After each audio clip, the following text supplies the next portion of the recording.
Assalamualaikum warahmatullahi wabarakatuh.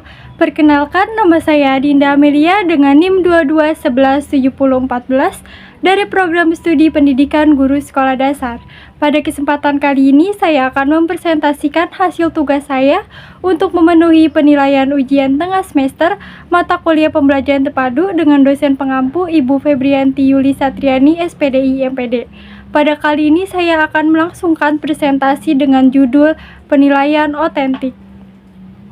Sebelum masuk ke pembahasan yang pertama, izinkan saya untuk membacakan pokok pembahasan yang akan saya sampaikan pada presentasi kali ini. Yang pertama itu ada asesmen otentik dan tuntunan kurikulum 2013. Yang kedua ada rubrik dan tugas-tugas kinerja.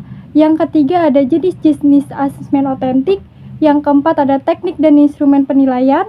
Yang kelima ada pengelolaan hasil penilaian, dan yang terakhir keenam ada interpretasi hasil penilaian dalam menetapkan ketuntasan belajar. Memasuki pembahasan yang pertama itu asesmen otentik dan tuntunan kurikulum 2013. Kalian tahu nggak sih apa itu asesmen otentik dan tuntunan kurikulum 2013? Pada penilaian otentik atau authentic assessment adalah pengukuran yang bermakna secara signifikan atas hasil belajar peserta didik untuk ranah sikap, keterampilan, dan juga pengetahuan. Istilah asesmen merupakan sinonim dari pengujian, pengukuran, penilaian, atau evaluasi. Istilah otentik merupakan sinonim dari hasil, nyata, valid, atau reliable. Penilaian otentik mampu menjabarkan peningkatan hasil belajar peserta didik dalam melaksanakan 5M dalam pembelajaran. Salah satu penekanan di dalam kurikulum 2013 adalah penilaian otentik. Seperti yang kita ketahui, penilaian adalah proses pengumpulan berbagai data yang memberikan gambaran mengenai perkembangan siswa setelah siswa mengalami proses pembelajaran. Nah, dalam kegiatan melayani peserta didik yang menekankan pada apa yang seharusnya dinilai baik dari proses maupun hasil dengan berbagai instrumen penilaian yang disesuaikan dengan tuntunan kompetensi yang ada di standar kompetensi atau SK dan juga kompetensi IT dan kompetensi dasar. Melalui asesmen diri peserta didik dapat melihat kelebihan maupun kekurangan. Untuk selanjutnya, kekurangan ini akan menjadi tujuan dari perbaikan. Pencapaian tujuan belajarnya yang kemudian menumbuhkan rasa kepemilikan atau ownership dan pengetahuan secara permanen. Jadi bukan hanya proses belajar saja yang bisa meningkatkan kompetensi peserta didik, tetapi juga jenis asesmen otentik yang digunakan untuk mengakses pencapaian akademis mereka. Selanjutnya memasuki pembahasan yang kedua itu ada rubrik dan juga tugas-tugas kinerja.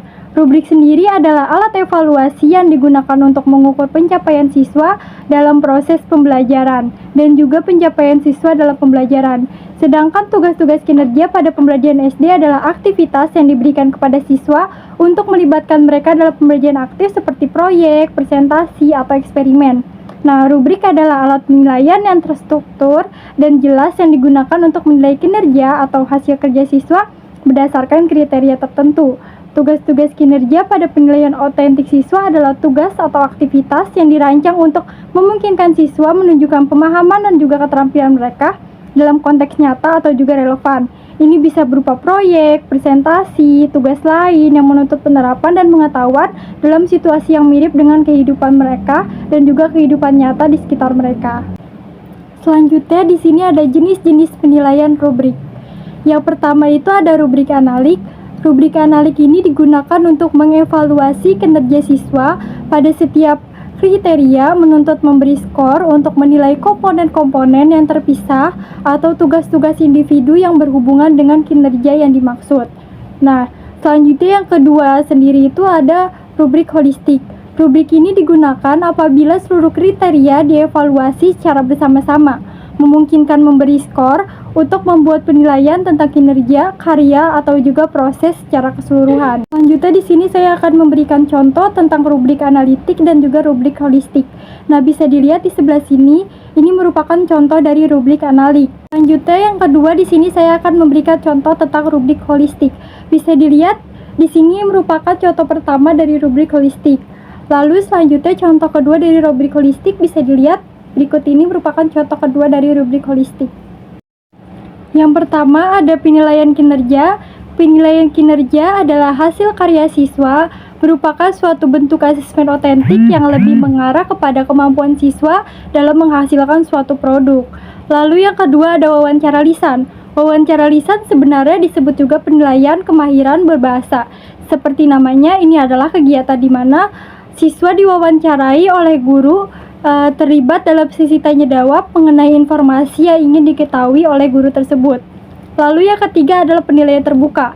Penilaian terbuka ini dilaksanakan dengan memberikan beberapa pertanyaan atau sebuah tugas yang nantinya harus dijawab atau dikerjakan siswa secara tertulis atau lisan. Pertanyaan tersebut merupakan pertanyaan yang menuntut siswa untuk menemukan jawaban yang berkreasi dan juga mencerminkan suatu perolehan pengetahuan tertentu, bukan hanya jawaban singkat seperti benar atau salah. Lalu yang keempat itu penilaian portofolio adalah kumpulan hasil karya siswa yang dikumpulkan secara terencana dan juga sistematis serta dianalisis secara cermat untuk menunjukkan kemampuan dari waktu ke waktu siswa tersebut. Materi selanjutnya adalah tentang teknik dan instrumen penilaian. Teknik penilaian sendiri adalah metode atau pendekatan yang digunakan untuk mengumpulkan data atau informasi tentang kemajuan atau pencapaian siswa.